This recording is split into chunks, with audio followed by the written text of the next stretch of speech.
assessment asks us to calculate KEQ for this acid-base reaction.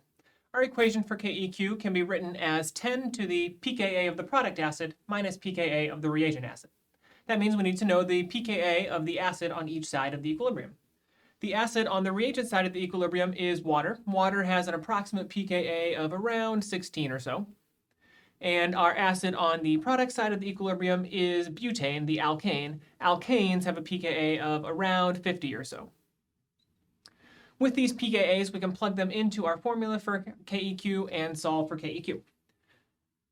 KEQ then is equal to 10 to the product acid pKa is 50 minus reagent acid pKa is about 16.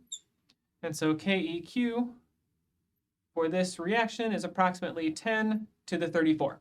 This is a number greater than 1, much greater than 1, so this equilibrium should be favored toward the products.